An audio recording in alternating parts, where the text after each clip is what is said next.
Good afternoon and welcome to yet another episode of The Hunt. I am here once again with what has come to be my favorite co-host and my trusted co-host here, George Parkhurst, back at it again for the first episode of December. George, thanks for joining us.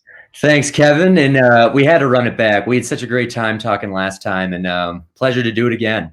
Yeah, that was a lot of fun. And for those who are tuning in for the first time or just back for more, this show is built on providing insight and advice for the recruiting landscape. Whether you're looking for a job or looking to hire talent, we bring this show to you every single week in a live format to address real-time situations that you're facing on the job hunt, or again, whether you're looking for talent. And it's meant to be interactive. The most amazing thing about this is you can ask questions throughout the show, and we'll chime in and give you insight to specific situations that you might be dealing with.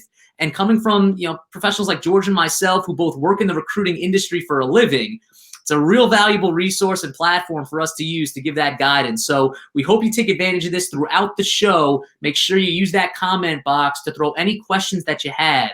And we certainly save time for that at the end. But those that, again, haven't watched before, I'm Kevin Roth, Managing Director at Advice, boutique recruitment agency, serving the New York area for over 35 years. And George here, a star executive recruiter, former accounting aficionado, CPA. George has spent time at huge public corporations, has spent time at more early stage startups, and now at what I consider to be the greatest recruiting agency in the country at Advice. So, George, you've had quite a run with some great companies.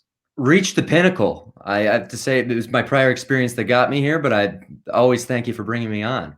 Yeah, of course. No, we're lucky to have you. So today's episode is going to be a topical one. We're in December now. Everyone knows in a couple of weeks, most of you are having your year-end reviews. Yeah, those dreaded conversations where you sit there, you find out you did pretty good here, you didn't do so well here, we're going to give you a raise. It's not the raise that you wanted, but it's a raise. And that same conversation you have every single year that everyone doesn't look forward to. But what we're going to talk about today is why we should be flipping the script on that conversation and how to go about doing that in order to get the most value out of that discussion. And I brought George in because George has dealt with this at several different companies, and he's seen what it can be like and how to properly prepare yourself to get the most value out of those discussions. So, George, I'm sure you'll have a lot of good context to share today from your experiences. Yeah, and the fear is understandable, especially given a world where not every company gives a lot of real-time feedback, and you might have multiple managers. So I think it's a really important thing to talk about. And I know we're recruiters, and this is kind of an HR conversation, but I think around thinking about your current role versus maybe what your future role might be, this is very important. Yeah, definitely. And I think if you can go into this conversation, the biggest key to take away from today's session is preparation. Everyone goes into these conversations and just kind of sits down, listens to what has to be said, goes through the typical checklist, and then they move on with their day. This is a beautiful, amazing forum to really capitalize on your current standing within the organization, to have a forum to vent any frustrations that you want addressed in the new year, and to really be prepared for that. So, George, when you think about the review process in itself, where do you feel the biggest value comes in terms of how people should be approaching that and what their general mindset should be walking into these review conversations and what they can get out of it? Yeah, I think about kind of a buzzword phrase. It's really setting the tone, right? For two different things. You're setting the tone for your past, what you've been able to achieve, and what you've accomplished that you want to reiterate to the reviewer, as well as the future, what you hope to accomplish there, what new things you hope to get into. So setting a tone for both of those is really important at providing clarity to your manager about how you're performing, as well as where you hope to get. Yeah, no, I think that's important for a lot of people to recognize. We had a Hunt episode a few months back on really being prepared to substantiate your salary increases when you go in and ask for a raise. The same mindset holds true in going in and being prepared to substantiate your experience in these review conversations, which is when a lot of times your raises are discussed. And like you said, preparing for the future, especially if you're thinking about making a move. So let's break that down. If we can go, I think one at a time, because those are really the two biggest things, right? Let's reflect on the past and be prepared to speak to the past. and let's think about the future and what we expect to get out of this. So starting with the first one and really thinking about substantiating your experience and trying to paint the picture for the year that passed, what are some of your pieces of advice about how people should go about planning for that and what kind of information they should prepare? Yeah, I want to start off by saying that it's good to have a mindset of not thinking day to day. I know, like in my world in accounting, very deadline driven. You tend to not think so much about long term or maybe about what you've been able to achieve over a long period of time as opposed to what I got to get done for the day. So thinking about the past, a lot of times managers don't have a total purview of what you've been able to accomplish. They have things going on. They're really busy. Maybe they manage multiple people. So it's important for you to, even if you have to, reiterate some of the achievements you've had. Maybe mention things that, the manager you have really wasn't on, like a project you were on, accomplishments that you might have had, things that you've done that maybe were out of the ordinary to create value other than the typical checklist of goals that the manager set up for you. So I think that's important for the past. Don't be afraid to reiterate things your manager already knows, because you could find yourself explaining things that maybe your manager didn't have, a total understanding of what you'd actually done. So it's important to reiterate those things and maybe find some new things to enlighten them on. Yeah, and you have to plan ahead. I mean, you got to prepare that stuff. Everyone goes in thinking they'll be able to fly off the cuff if those things come up. But I remember I went on the birthright trip, to Israel a while ago, and I remember we did an exercise. We were halfway through the trip, and you do so much in these trips. They cram so much into the 10 days. So we were like 5 days in, and they sat us all down, and they said, who can remember what we did so far? And you'd think you'd be able to regurgitate it pretty quickly. It was so recent. Everyone had so much difficulty remembering what day was what and what we actually did. And that's the way the year goes. You've got so much going on. And to your point, your boss has so much going on. He's managing multiple people. He's got a ton happening. He's got his own responsibilities. So don't just assume that he remembers these things. If they come in and they tell you about what your increases are, things you fell short on, things they were hoping you stepped up in, and you feel you did, be prepared to jump all over that and have those stories ready to go. Yeah, funny thing about that is that you mentioned your birthright trip, obviously a lot going on there. Some people, on a Tuesday, forget what they did over the weekend. That's always a typical conversation, right? And they're like, what did I do? Oh, I did see that person. That happens all the time. Imagine a year of of all the things you've been able to do at your job that you're working 40 plus hours a week at. So you have to come prepared for sure. Yeah. So what do you say to the people that are watching this show? And hopefully we got a few viewers here. I can't see the viewer count, but I think last week we got up to 3.5 million viewers. So hopefully we're somewhere competitive this week. But when you go into these conversations, a lot of people, they don't speak up out of fear of challenging their boss. Their boss is saying, here's where we're at. Here's our review. They sit there. They accept it. They're afraid to push back. They don't want to rock the boat. So what do you say to those people that are watching that are a little more sensitive or delicate to that to make them feel a little more comfortable? Yeah, I think it's a perspective change, because you've got to come in with an optimism and an energy, and you can't look at it as a versus. It's you versus them. These are people that are trying to support your career. And sometimes there might be combative relationships with managers. So think about it as more of a with than a versus, right? And think about how can we do better? And, what were ways that in the past that I was able to kind of achieve that's not kind of stepping over your toes. It's more just informing them. And if they don't know, then how are they going to be able to make the proper adjustments themselves? Maybe there's things that come out of that make them think there's more that they could have done. So it's fearlessness and looking at it from a different perspective of what this review is all about. Yeah. If anybody walks out of their review, anybody watching this today, and you walk out of that annual review, you didn't really like what you heard, but you just took it on the chin, and then you go off venting to your friends and family how horrible your review was. And my first question to you would be, did you fight for yourself? Did you speak up for yourself? And if you can honestly look yourself in the mirror and say, you know what, I really didn't, then you have no right to be upset about the review. It could have been such a greater conversation if you were well prepared and if you had the confidence and comfort to support yourself and fight for that. And don't take everything at face value. Managers' view is subjective to what they remember, what they can remember seeing, and what they've heard. It's not a perfect science. So you need to be the one above anybody else. You're going to be your biggest fan, and your biggest advocate's going to be you. So do yourself justice and support yourself going into those conversations. Yeah, I completely agree. And it's what you said about it's very subjective. This is two personalities, and being prepared makes it more objective, which is a good thing, right? If you want to fight for yourself and you really believe that you've been able to do this over the year, make it an objective conversation. Yeah, I love that line.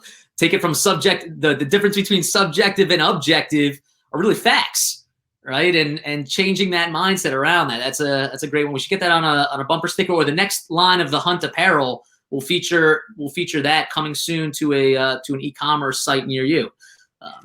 So moving on from the year in review and in the rear view of 2020, which I think most of us are ready to kick the curb on 2020 here and get this thing out of our sight. And let's move forward to 2021, which from what I've heard in the Farmer's Almanac is going to be the greatest year in the history of our planet, which is wonderful to look forward to. How do you properly set the table for the year ahead, also taking advantage of these conversations? Yeah, and you want to think about your thought process and where you stand with the company as it is, or where you think you stand, right? You could be in a situation where you may be lukewarm about your company and the opportunity you're in. So it's really important, as maybe you're exploring other options, to share clearly with your manager what you hope to accomplish, number one. And maybe that has to do with daily responsibilities that have always been assigned to you, but also new things you'd like to get into. If you're harnessing some sort of bitterness around, things you haven't been able to get into at your company, and you're keeping it to yourself, like we said earlier, are you doing yourself any justice by not bringing it up? It's people who complain when they're not actually trying to find solutions. The performance review is there to help you find solutions as much as it is to review your year, right? So making sure you're clearly, number one, preparing for what you want. Don't think day to day, think long term about what you really care about. And being able to really articulate, these are things I want to get into. This has always been important to me.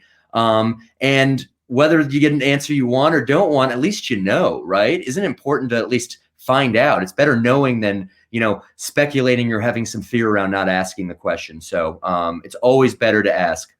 Yeah, it's a relationship, right? And for those of you who have been in relationships in the past and have had tough situations, fortunately, my fiance is the only girlfriend I've ever had. Maybe that's either a discredit to me, or who knows what's wrong with her that she's stuck with girl. The only one. Yeah, but it's a relationship, right? You always hear in theory like communication is everything, right? And one of the biggest taboo things to do in a relationship is you keep everything silent, you never say anything, and then eventually you just break up and you move on, and then you find out at the end all of these things could have been addressed. Like, you could have fixed these small things, made little changes. You really did like this person.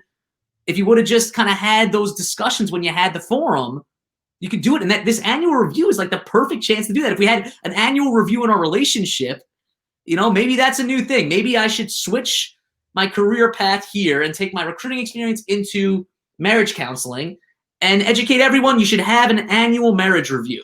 And you sit down, you go over your scorecards, and you speak to what each person can do. But take advantage of it and bring things to light. Just make sure those are things that are realistic for the company to be able to speak to or change. If you're working in the tech industry and you realize you hate tech, you hate the culture, you don't love what this company does, then bringing that stuff up, probably not a good idea. Yeah. But if there's ways your manager can maybe manage you differently, if there's things you've recognized about yourself in a remote environment that would be helpful to you, if you get a little nervous or anxious when your manager sends you an email at Saturday and it just kind of works you up in your weekend, bring those things up. Maybe there are ways to change those small things that they have no idea are bothering you, and it can completely change your entire level of happiness at this company. Yeah, and it's not just about what you want, it's about why you want them. We always talk about this in interviews, right?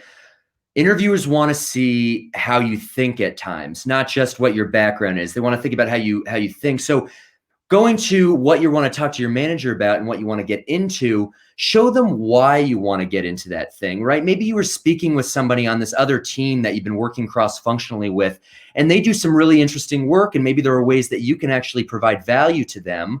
That's a way to show that not only are you just kind of spitting out demands, you're also sharing why you actually want those demands. That's so important, everybody wants everything in their life, right? We talk about this with jobs about, you want the salary, you want this, you want that. Talk about why these things are important to you. And that can at least help them understand where you're coming from and how you're thinking about it, as opposed to just kind of giving demands. Yeah, no, absolutely. I think it's really important to understand, because these reviews are not just about hearing how you did the year before, fighting for your raise, fighting for your bonus, but you really are setting the table for the year to come and giving this, if there are certain hesitations, if there are slight things in the back of your mind that you don't love about this company, or things that if they did change, your life would be so much better. This is the most amazing opportune moment to bring those things to light and see if those changes could be tweaked.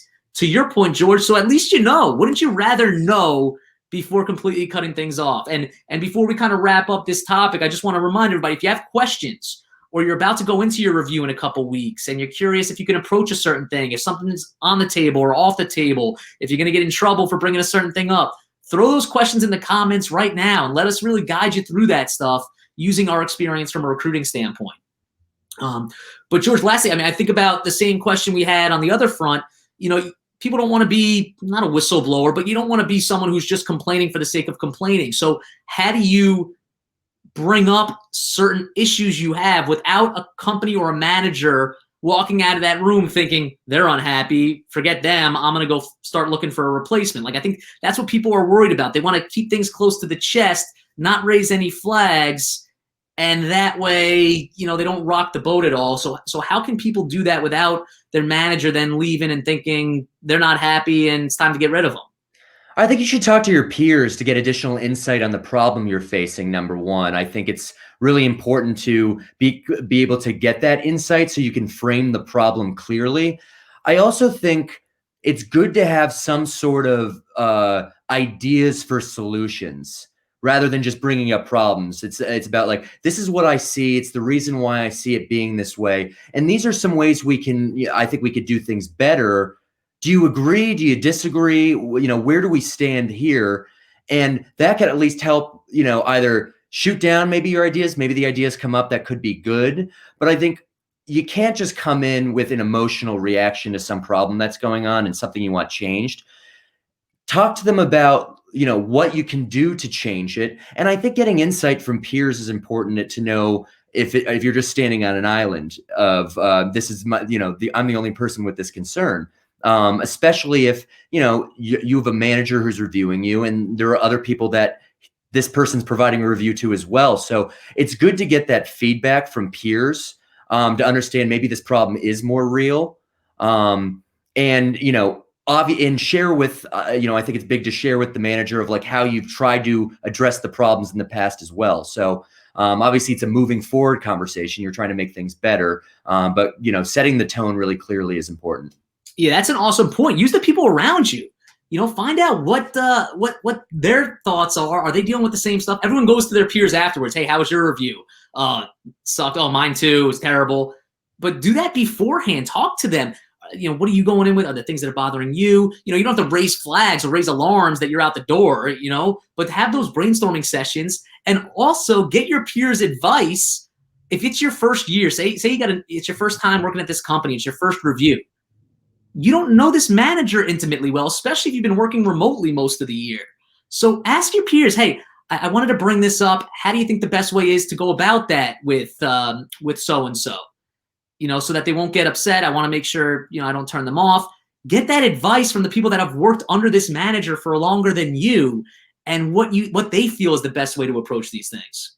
I completely agree. And it goes back to what we do in recruiting, where we might send multiple different candidates to the same role. And that initial viewer might be the same across everybody. So it's always good for us to get insight on, is it a perspective of the candidate that this manager or that this interviewer is doing this a certain way? Or am I seeing a commonality across the board as to how they're reacting or how they, approach different situations?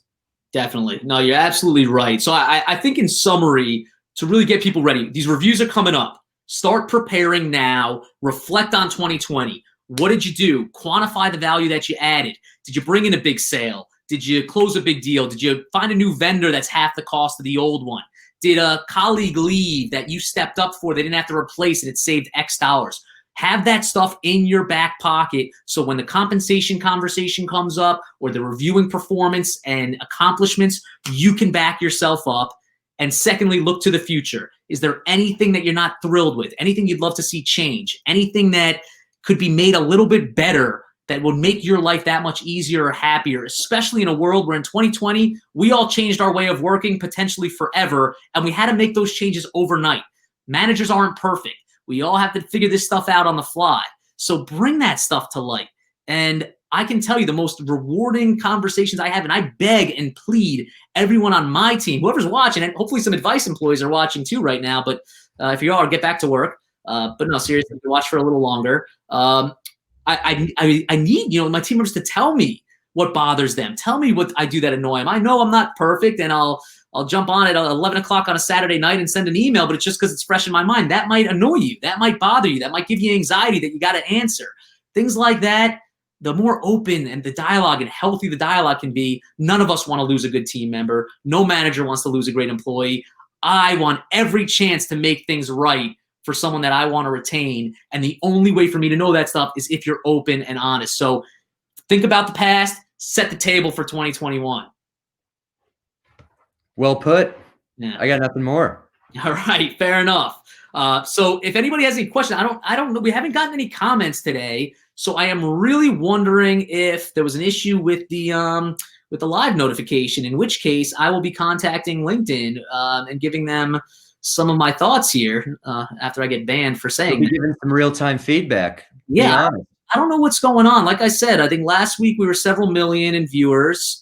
And maybe we crashed the server because BTS was mad we were taking viewers. Yeah, I mean that could be it, or maybe we just too many people logging on at once to watch us that it crashed the whole system. So if that's the case, we apologize to everyone for our popularity. But in reality, I hope this conversation is helpful for those that are watching retroactively. These reviews can be so powerful for your career, for your own substantiation of your skill set and experience, and for really creating value for you going forward and your overall happiness and satisfaction. So take advantage, prepare for it, and flip the script. If your company has an old school way of doing it, show them the new way, open up, create a dialogue, and you'd be shocked by how amazing it can feel walking out of these conversations versus what it used to be. Absolutely. And I got to say, it's not like I've had perfect performance reviews in the past. Obviously, I've approached things wrong. So if you just want a human perspective, I'd be happy to chat about that. And of course, if we're not doing comments here, we're available at any time to take comments. And this is an interesting topic, so free to answer. Absolutely. So yeah, reach out to us. You can follow George. Make sure you connect with him on LinkedIn. He's tagged to this post. Connect with Advice, follow Advice on LinkedIn, share this with people that you think would get value, like, comment, share, as the influencers always say. Mm-hmm. And we'll be back next week with another brand new episode of The Hunt. I think we got only 1 or 2 episodes left to wrap up this year. So keep the comments coming. We'll get to them throughout the week. But thank you so much to everyone tuning in. We hope this is valuable. And thanks again, George, for being my trusted co-host here on another great episode. Yeah, we'll have to do a holiday special. Yeah, I think that's a good idea. We'll work that in and make sure we're all dressed up and festive. Yeah. All right, everyone. Thank you so much. Have a great rest of the week and weekend. We'll be back next week with a brand new episode. Don't forget to follow Advice on LinkedIn.